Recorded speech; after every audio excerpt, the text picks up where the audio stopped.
Kita akan langsung buat aplikasi Redact pertama kita, tapi, kita di sini tidak langsung mem-binding Redact-nya dengan React.js. Saya akan coba running Redact-nya ini di Node.js, jadi kita akan, belajar basic-basic Redact-nya terlebih dahulu. Jadi, di sini tidak ada UI sama sekali, kita akan melihat hasilnya di bagian konsol atau di bagian terminalnya. Sebelum kita masuk ke bagian demo, saya akan, kasih lihat flow daripada Redact-nya itu sendiri. Nah, jadi kurang lebih flow Redact-nya seperti ini, ada, React komponen, lalu ada store, ada action, dan juga dari user. Nanti React komponen ini atau komponen-komponen kita di React, mengambil datanya itu langsung dari store. Untuk mengupdate data yang ada di store ini, React komponen ini harus nge-dispatch sebuah action. Action ini kayak semacam perintah, nanti yang bertugas untuk mengimplementasikan perintahnya ini di bagian reducer. Jadi reducer ini adalah sebuah logic atau sebuah function yang bertugas untuk mengupdate, data yang ada di store berdasarkan perintah dari action-nya. Nanti si store ini akan mengembalikan lagi ke bagian React component. Jadi, kurang lebih seperti itu flow daripada, Redux-nya. Kita akan langsung masuk ke bagian demo. Di sini saya sudah siapkan, folder kosong, nanti kita akan langsung inisialisasi project-nya di bagian sini. Akan inisialisasi menggunakan npm init-y. Teman-teman lihat sekarang package-nya sudah kebuat, kita bisa langsung melakukan instalasi, Redux-nya. Saya akan melakukan instalasi menggunakan npm install Redux. Kita tunggu sampai proses instalasinya selesai, kita clear. Saya akan membuat sebuah file baru, store.js. Nah, hal pertama yang harus kita lakukan adalah kita membuat store-nya terlebih dahulu. JStore ini adalah tempat kita menyimpan data-data kita. Saya akan untuk membuat store, kita bisa, menggunakan create store dari Redux-nya. Ini saya akan tampung di dalam sebuah variabel atau const, sama dengan require Redux. Oke, create store. Oke, saya akan tampung store-nya di dalam sebuah variabel sama dengan create store, kita inbox. Nah, ketika kita membuat sebuah store, menggunakan create store ini, by default create store ini punya 3 parameter. Kita akan lihat ke bagian dokumentasi. Nah, di sini ada reducer, ada preload state, dan juga ada integer. Kita akan fokus ke bagian reducer-nya ini karena untuk 2 parameter ini atau 2 argumen ini dia opsional.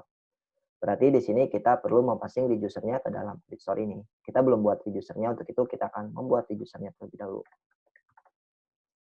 Oke, ingat reducer ini adalah sebuah fungsi JavaScript biasa. Jadi, saya kasih nama, reducer, lalu dia akan menerima 2 parameter atau 2 argumen. Yang pertama adalah state dan juga action. Oke. State ini adalah, tempat kita menginisialisasi data-data kita. Tapi, bukan tapi ya, misalnya ketika teman-teman aplikasinya sudah cukup gede dan ada data users, misalkan terus ada data produk, lalu ada data post, misalnya teman-teman mau membuat atau mau menyimpan datanya ini di bagian store. Setidaknya teman-teman bisa menginisialisasi datanya ini di bagian state-nya.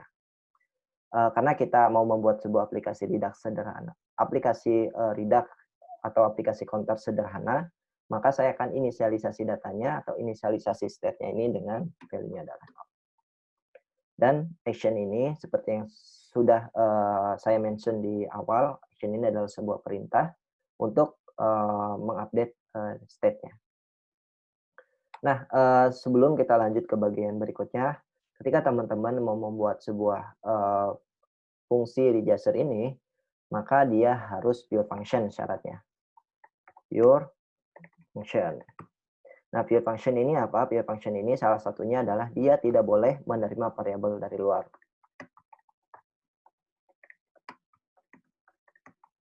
Dari luar. Misalnya ketika saya punya var x di sini sama dengan 10, lalu saya mau menggunakan x-nya ini di dalam fungsi reducer-nya ini. Maka, kita tidak boleh mempassing variabel dari luarnya langsung seperti ini. Ini nggak boleh. Jadi kalau teman-teman mau menggunakan variabel x-nya ini, maka kita harus passing, variabel yang ada dari luar ini melalui parameter. Nah, ini baru boleh. Oke, kita hapus lagi. Lalu yang kedua adalah uh, pure function ini harus mereturn. Dan yang ketiga yaitu harus immutable. Nah, immutable ini apa? Immutable ini adalah kita tidak boleh merubah objek aslinya atau datanya secara langsung. Atau tidak boleh merubah data aslinya secara langsung. Jadi kalau teman-teman mau memanipulasi datanya, teman-teman harus mengcopy dulu datanya terlebih dahulu, baru setelah itu teman-teman melakukan manipulasi dan yang teman-teman return adalah data hasil manipulasinya. Nah, kurang lebih seperti ini pure function ini syarat-syaratnya. Kita akan lanjut. Di sini kita akan langsung return data state-nya. Nah, di sini kita sudah buat reducer-nya, kita bisa langsung passing reducer ini ke bagian create store-nya. Nah, jadi cukup seperti ini untuk membuat sebuah store, teman-teman butuh yang namanya reducer, lalu teman-teman bisa menggunakan create store dari Redux-nya. Oke, selanjutnya untuk mendapatkan datanya, kita bisa menggunakan fungsi yang namanya get state. Jadi di sini misalkan state sama dengan atau const state sama dengan store dot get state. Kita invoke. Oke, kita bisa untuk melihat hasilnya kita bisa akan console log si state-nya ini. Oke, kita akan coba running aplikasinya. Kalau tidak ada error, kita akan melihat state-nya ini adalah 0. Kita akan menggunakan node daemon store.js -q. Nah, kalau teman-teman lihat, kita sudah melihat state-nya ini adalah 0 sesuai ya, yang sudah kita definisiin di user-nya. Mungkin biar lebih kelihatan, saya akan kasih komen. Ini state. Nah, kalau teman-teman lihat, sekarang state-nya ini adalah 0. Kita clear dulu, kita save. State-nya adalah 0. Nah, jadi cukup seperti ini untuk membuat store, lalu untuk mengambil data yang dari store-nya itu kita bisa menggunakan perintah get state ini atau function get state ini. Nah, sekarang pertanyaannya gimana cara kita mengupdate state yang ada di store? Kita bisa melakukan fungsi yang namanya dispatch, dan yang harus kita dispatch adalah sebuah action. Oke, sebelum kita get state, kita akan melakukan dispatch. Jadi kita bisa melakukan di sini store.dispatch.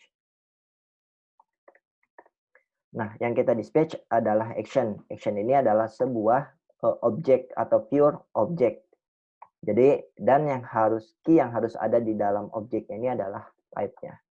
Misalkan type-nya yang akan saya kirim adalah increment. Nah, nanti ketika kita nge-dispatch sebuah action, nah action ini bakalan diterima di bagian parameter keduanya, di bagian reducer ini, which is yang action ini. Kalau teman-teman mau lihat, kita akan clear dulu. Kita akan konsol di bagian action-nya, log action. Nah, teman-teman, kalau teman-teman lihat action-nya kurang lebih seperti ini. Teman-teman fokus ke bagian ini, jadi abaikan yang line pertamanya ini. Jadi action-nya ini adalah sebuah objek biasa di mana dia ada key-nya yaitu type. Dan yang kita kirim adalah increment sesuai yang kita dispatch action-nya. Nah, selanjutnya kita bisa melakukan logic berdasarkan action-nya. Kalau kita balik ke bagian dokumentasi, di sini dia menggunakan switch statement atau teman-teman mau menggunakan if statement juga boleh. Tapi untuk best practice-nya di sini menggunakan switch statement. Jadi kita bisa menggunakan misalkan switch statement di sini key-nya ini berdasarkan berarti action.type-nya. Jadi kalau misalkan ada action type-nya adalah increment, nah yang kita lakukan apa? Yang mau kita lakukan apa? Jadi teman-teman bisa menaruh logiknya di bagian sini. Misalnya kalau ada case-nya adalah increment, maka yang akan saya lakukan adalah saya akan nge-return state yang sekarang ditambah dengan 1. Untuk default-nya saya akan return state-nya langsung, dan untuk return yang ini kita nggak perlu. Oke, kita clear lagi. Sekarang kalau teman-teman lihat di bagian konsolnya, state-nya adalah 0, state-nya adalah 1. Kenapa? Karena kita sudah nge-dispatch sebuah action which is, action ini adalah increment, dan increment ini adalah menambahkan state yang sekarang plus 1. Jadi dia jadi 1, yang tadi 0 jadi 1. Kalau saya nge-dispatch-nya 2 kali, apa yang terjadi? Maka state-nya akan berubah jadi 2. Nanti dan begitu seterusnya. Kalau misalkan kita mau punya beberapa case di dalam reducer-nya ini, teman-teman tinggal tambahkan case baru. Misalnya di sini ada case, decrement. Oke, ketika ada decrement, apa yang mau kita lakukan? Misalkan yang mau kita lakukan adalah me-return state yang sekarang dikurangi 1. Oke, kalau teman-teman lihat, state-nya masih 2, di sini saya akan nge-dispatch, action decrement-nya. Saya akan copy. Oke, kita clear. Nah, sekarang state-nya jadi 1 lagi. Kenapa? Karena kita nge-increment-nya 2 kali, yang tadinya 0, berarti jadi 1 dan jadi 2. Terus kita nge-decrement-nya 1 kali. Jadi 2 dikurangi 1, jadi dia akan kembali 1 lagi. Kalau saya nge-dispatch decrement-nya 2 kali, maka state-nya akan, kembali jadi 0. Nah, ini dia. Nah, jadi seperti itu untuk, flow untuk merubah, data atau state yang ada di store-nya. Jadi teman-teman harus nge-dispatch sebuah action. Nanti action-nya ini teman-teman bisa trigger ketika, user-nya mengklik tombol atau ketika ada patch dari API dan macam-macam. Nanti teman-teman, bisa implementasikannya. Lalu, gimana caranya kalau misalkan kita mau ketika kita nge-dispatch sebuah action, kita mengirimkan data sesuai yang kita butuhkan. Misalnya kalau sekarang kan kalau teman-teman lihat di sini, kita penambahannya yaitu hardcode. Misalkan kita mau, ketika kita mau nge-dispatch sebuah action, kita sekaligus mengirimkan datanya. Nah, kita tinggal buat case baru di sini. Case misalkan, add step misalkan. Oke, ketika add step yang mau kita return adalah kita mau nge-return step yang sekarang, lalu ditambahkan data dari action-nya. Misalkan action, nanti kita akan taruh di bagian step-nya.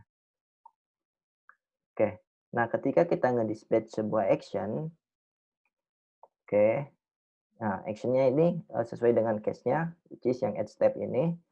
Lalu jangan lupa teman-teman harus mengirim datanya, which is datanya ini ada di bagian key step-nya. Jadi kita tambahkan key baru di sini di bagian action-nya karena dia objek, step, lalu misalkan kita mau kirim datanya 10. Kalau kita clear, nah nanti state-nya ini akan berubah jadi 10. 10 ini apa? Kita sesuai dengan yang kita dispatch di sini action-action-nya, lalu nanti dia akan diimplementasikan di bagian user-nya. Mungkin biar lebih jelas, saya akan komen bagian ini. Dia tetap 10, kalau saya kirim 100 atau 1000, maka state-nya jadi 1000. Jadi perubahan data yang ada di store-nya ini berdasarkan action yang kita dispatch. Nah, jadi kurang lebih seperti ini untuk flow daripada Redux-nya atau basic-basic dari Redux-nya. Saya akan recap. Jadi yang pertama yang harus dilakukan teman-teman adalah membuat store-nya terlebih dahulu.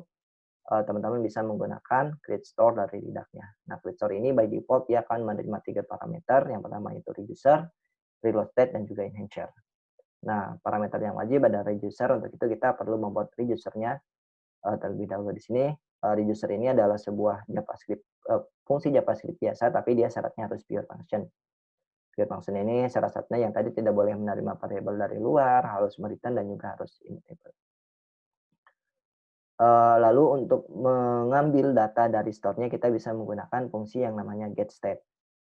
Oke, dan untuk mengupdate datanya, teman-teman bisa nge-dispatch sebuah action. Fungsi dispatch ini nanti dia akan menerima parameter pertamanya atau menerima satu argumen atau satu parameter di mana parameternya ini berupa objek atau action. Nanti ketika kita nge-dispatch sebuah action, dia akan diterima di bagian parameter kedua di user-nya. Teman-teman bisa menggunakan logic atau menggunakan perubahan datanya berdasarkan action yang di-trigger atau yang di-dispatch. Nah itu dia, basic-basic dari Redux-nya, nanti, kita akan lanjutkan, bagaimana cara membinding Redux-nya ini dengan aplikasi React.js kita.